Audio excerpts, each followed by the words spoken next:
Hello students. Now today we'll study history. The topic is the making of nationalism in Europe.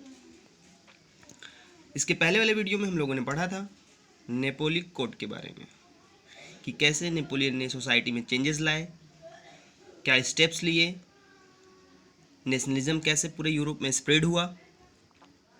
ये सारी चीज़ें हम लोगों ने पढ़ी थी। ठीक है, इस वीडियो में हम ये देखेंगे कि नेशनलिज्म स्प्रेड होने से पहले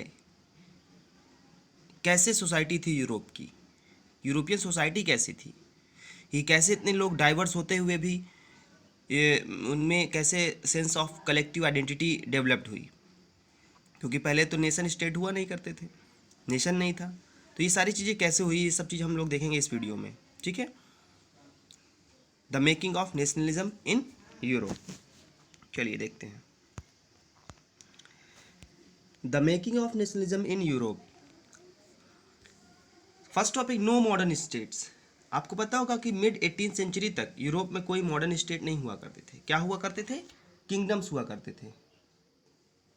मॉडर्न स्टेट की जगह जैसे कि कोई नेशन नहीं था, किंगडम्स हुआ करते थे। नो कलेक्टिव आइडेंटिटी, लोगों के पास एक नेशनलिज्म वाली फीलिंग नहीं थी, कोई कलेक्टिव आइडेंटिटी नहीं थी। Every one was feeling about their religion culture. वो सब लोग अपने कल्चर रिलीजन को फॉलो करते थे, उसके अकॉर्डिंग जुड़े हुए थे। क्यों? क्योंकि जैसे मान लीजिए कोई स्टेट तो नेशन स्टेट तो है नहीं, कोई नेशन तो है नहीं। जैसे मान लीजिए ये एम्पायर है, कोई यहाँ से कोई कंकर करके इस पर कब्जा कर लेता है, तो यहाँ के जो लोग हैं उनको अपने रिलीजन और कल्चर, क्योंकि आज तो किसी दूसरे राजा के अंडर में थे, अब वो भी दूसरे राजा के अंडर में आ गए हैं। तो अब उनकी जो फीलिंग है वो एक नेशन वाली नहीं है। वो किसके बारे में फीलिंग लाएंगे? उनकी फीलिंग तो सिर्फ और सिर्फ अपने रिलीजन, अपनी लैंग्वेज, अपने कल्चर को लेकर रहती थी। तो कोई कलेक्टिव आइडेंटिटी नहीं होती थी कि हाँ ये हमारा देश है, हमारा नेशन है, हमारा राष्ट्र है, जिससे हम सब लोग यूनाइट होकर के एक ऐसा कॉमन थिंकिंग, कॉमन थॉट लाएं। ऐसा कुछ नहीं था।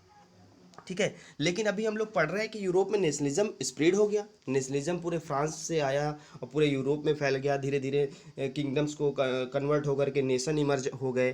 तो ये सारी चीज़ें हुई कैसे? इतनी सारे डाइवर्सिटीज़ होने के बावजूद ये सारी चीज़ें हुई कैसे, हमको ये देखना है। ठीक है, ग्रेजुअली हुआ, लेकिन कैसे हुआ चलिए देखते हैं। आपकी बुक में बहुत सारे एग्जाम्पल दिए हुए हैं, 2-3 एग्जाम्पल दिए हुए हैं, तो उस एग्जाम्पल के थ्रू आप समझ सकते हैं। यहाँ पर हम एक एग्जाम्पल लेते हैं। तो एग्जाम्पल से खैर उतने बहुत ज़्यादा क्वेश्चन नहीं पुटअप किए जाते हैं, तो बहुत फ्लक्चुएटेड एग्जाम्पल हैं, भारी भारी से नाम है, तो हो सकता है कि आपको समझ में ना आए। तो एक एग्जाम्पल यहाँ पर हम लोग देख लेते हैं हैब्सबर्ग एम्पायर का। यहाँ पर आप मैप के थ्रू भी देख सकते हैं, ये हैब्सबर्ग एम्पायर है। ठीक है, हैब्सबर्ग एम्पायर जैसे कि आज हम जानते हैं कि जैसे ऑस्ट्रिया, हंगरी, ये सब कंट्री है। ठीक है, एक नेशन है। तो पहले नेशन तो हुआ नहीं करते थे, एक एम्पायर हुआ करता था। जैसे मान लीजिए हमारी कंट्री इंडिया, हमारा एम्पायर, हमने कंकर करके पाकिस्तान को अपने में मिला लिया, चाइना को अपने में मिला लिया, तो ये सब कोई नेशन ही एम्पायर था। ठीक है, तो ये सब एक दूसरे को अपने में कंकर करके मिला लिया करते थे। तो इसमें बहुत सारे ऐसे रीजन थे, जैसे अब तो कंट्री कह सकते हैं, लेकिन पहले ये रीजन के नाम से, जैसे टायरोल हो गया, ऑस्ट्रिया, सुडेटेनलैंड, बोहेमिया, तो ये सारे जो है एक ही एम्पायर में आते थे। और इन सब जगह पर डिफरेंट डिफरेंट कल्चर के लोग, डिफरेंट रिलीजन के लोग, डिफरेंट लैंग्वेज बोलने वाले लोग, यहाँ पर लोग जर्मन बोलते थे, इटालियन बोलते थे। जर्मन ज़्यादातर वो एरिस्टोक्रेट के लोग बोला करते थे, एरिस्टोक्रेट। और बाकी इटली से जो जो लोग जुड़े हुए थे, इटालियन बोला करते थे।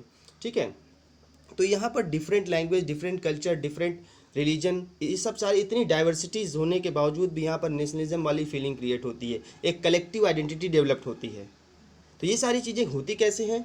तो ये सारी चीज़ें हम लोग देखते हैं कि कैसे वहाँ की सोसाइटी कैसी थी, कैसे क्लास इमर्जेंस हुआ, नेशनलिज्म कैसे आया, कैसे लोग कलेक्ट हुए, कैसे उनकी थिंकिंग एक जैसी हुई।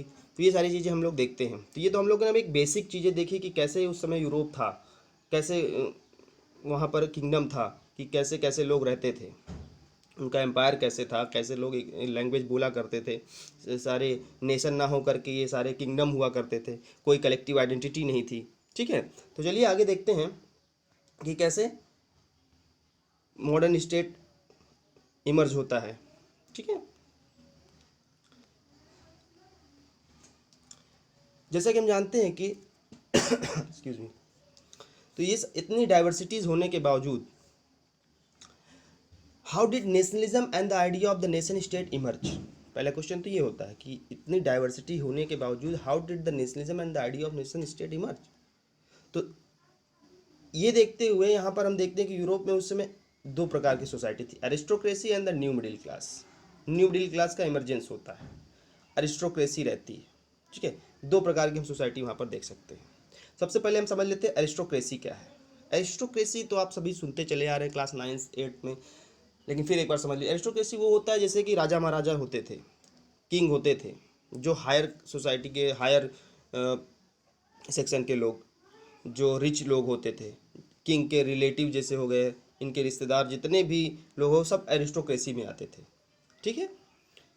राजा महाराजा और इनके जितने भी रिश्तेदार हो गए सब एरिस्टोक्रेसी में काउंट होते थे, हायर सोसाइटी के लोग। दे रिच लैंडेड एरिस्टोक्रेसी, ये जो एरिस्टोक्रेसी के लोग थे इनके पास बहुत सारी ज़मीनें हुआ करती थी, बहुत सारे महल, बड़े बड़े महल इनके पास, कंट्री साइड में also town houses. They owned estates, okay, and united as a class despite the regional division. They were united as a class despite the regional division. Regional division होने के बावजूद भी दे वर यूनाइटेड। अब ये सबसे बड़ी question वाली बात है कि इतना डाइवर्सिटी था लेकिन ये सब एरिस्टोक्रेसी आपस में यूनाइटेड थे, क्यों? उसका भी कारण था। क्या, क्यों? भाई देखो, इसकी एक डिप्लोमेसी थी। They owned state in the countryside and town houses. They spoke French for the purpose of diplomacy and in high society. उनके पास खुद के स्टेट होते थे। Spoke French, connected by the ties of marriages, ये एक दूसरे से मैरिज के थ्रू कनेक्ट होते थे, फ्रेंच बोलते थे, इसलिए हालांकि अपनी कॉमन लैंग्वेज ही बोलते थे, लेकिन अब सोसाइटी में अपने आप को दिखाने के लिए कॉमन एक यूनिटी दिखाने के लिए फ्रेंच बोला करते थे सभी एरिस्टोक्रेसी के लोग। ओन्ड स्टेट, इनके पास बहुत सारी ज़मीन हुआ करती थी, डिफरेंट डिफरेंट रीजन में बहुत सारी, ज़्यादातर ज़मीनें होती थी, ठीक है। ये मैरिज के थ्रू एक दूसरे से कनेक्ट हुए रहते थे। मैरिज के थ्रू कैसे? जैसे आप लोगों ने फ्रेंच रिवॉल्यूशन में पढ़ा था कि लुई 16 की मैरिज होती है उसके ऑस्ट्रिया की प्रिंसेस मैरी एंटोनेटी के साथ। मैरी एंटोनेटी के साथ होती है तो उससे उसका संपर्क हो जाता है। जब नेशनल असेंबली बनती है तो वो लोग उसकी हेल्प करते हैं लुई 16 की, इसलिए एक दूसरे से ये कनेक्ट रहते हैं। Excuse me, okay. एक दूसरे से कनेक्ट रहने का कारण आपको समझ में आया, एक दूसरे की हेल्प मिलती रहती है। भाई सीधी सी बात है, जैसे मान लीजिए एग्जांपल हम आपको देते हैं, जैसे मान लीजिए हम चॉकलेट का बिजनेस करते हैं, कोई जूते चप्पल का बिजनेस करता है, कोई इलेक्ट्रिसिटी का बिजनेस करता है, कोई सीमेंट का बिजनेस करता है, सब अलग अलग प्रकार का बिजनेस करते हैं, लेकिन कुल मिलाकर सब है तो बिजनेसमैन। तो अगर यूनिटी की बात आएगी तो सब बिजनेसमैन एक साथ हो जाते हैं। उसी प्रकार से बिजनेस सबका अलग अलग है लेकिन है तो बिजनेसमैन। उसी प्रकार से एरिस्टोक्रेट हुआ करते थे, सबका अपना अपना अलग अलग रिलीजन रहता था, रिलीजन कल्चर सब कुछ रहता था, लेकिन उसके बाद बिलोंग करते थे किस स्टेटस से? एरिस्टोक्रेसी से बिलोंग करते थे, इसलिए ये यूनाइट रहते थे। Clear? However numerically a small group, हालांकि इनका जो एक ग्रुप था, इनकी जो संख्या थी बहुत कम थी। भाई सब तो राजा महाराजा हो नहीं जाएंगे, ठीक है। मेजोरिटी किसकी थी? The majority of the population was made up of the peasantry. Peasant लोगों की संख्या सबसे ज़्यादा थी, ठीक है। लेबर की संख्या सबसे ज़्यादा थी, ओके, गॉट इट? इतना क्लियर हुआ एरिस्टोक्रेसी क्या थे। अब एरिस्टोक्रेसी के बाद हम अगर बात करें तो new middle class. New middle class का कैसे इमरजेंस होता है? न्यू मिडिल क्लास कैसे होती है? जब यूरोप में इंडस्ट्रियलाइजेशन शुरू हो जाता है, जब इंडस्ट्री ग्रोथ करने लगती है, जब इंडस्ट्रीज ग्रोथ करने लगती है तो लोग भाई लोगों के पास पैसे आने लगते हैं, लोग इंडस्ट्रीज लगाने लगते हैं, तो commerce growth of commercial classes start होता है। मतलब कॉमर्शियल क्लास का भी ग्रोथ होता है इंडस्ट्री के साथ, क्योंकि जो इंडस्ट्री के जो ओनर रहते हैं यही लोग बिलोंग करते हैं कॉमर्शियल क्लासेस से, जो इंडस्ट्री को रन करने वाले लोग होते हैं। They were belonging from the commercial classes, they run the industries and when the industrialisation started in Europe. तो इसके साथ साथ जब इनके पास पैसे आने लगते हैं, इंडस्ट्रीज लगाने लगते हैं, कॉमर्शियल क्लासेस में जुड़ जाते हैं काफ़ी लोग, मतलब जो भी इंडस्ट्रीज़ के ओनर होते हैं, तो अब ये लोग, यही लोग ये क्या बनाते हैं? एक मिडिल क्लास बन जाती है। इसमें कौन कौन से लोग आ जाते हैं? इंडस्ट्रियलिस्ट हो जाते हैं, बिजनेसमैन हो जाते हैं, कुछ प्रोफेशनल्स हो जाते हैं। So they were known as a middle class. ये मिडिल क्लास के लोग, न्यू मिडिल क्लास, जो लोअर स्टेटा और हायर स्टेटा के बीच के लोग होते हैं। भाई इनको मिडिल क्लास क्यों कहा गया? भाई इनके पास इतने पैसे भी नहीं थे कि भाई एरिस्टोक्रेसी की तरह हो जाए, पैसे तो थे लेकिन इनके पास उतने प्रिविलेजेस नहीं थे, जैसे एरिस्टोक्रेसी के पास प्रिविलेजेस हुआ करती थी, बाई बर्थ उनको प्रिविलेजेस मिल जाते थे। तो इनके पास बाई बर्थ प्रिविलेजेस नहीं थे, पैसे थे। भाई पैसे कैसे आ गए? इंडस्ट्रीज से आ गए। लोअर सेक्शन के लोग, भाई वो लोग लोअर थे, उनके पास पैसे नहीं थे, तो ये न्यू मिडिल क्लास के रूप में जाने गए, industrialist, businessman and professions. Okay, this educated liberal middle class demanded national unity and oppose the privileges of aristocracy. ये जो है, अब यही इनके पास पैसे आने लगे तो इससे ये एजुकेट होने लगे, शिक्षित होने लगे। This educated liberal middle class. Liberal middle class का मतलब अभी हम देखिए, लिबरल मिडिल क्लास का मतलब अभी हम, हमारे पास एक नेक्स्ट टॉपिक आएगा नेक्स्ट वीडियो में, जिसमें हम लोग समझेंगे what did liberal nationalism stand for. Liberal का मतलब तो फ्री ही होता है।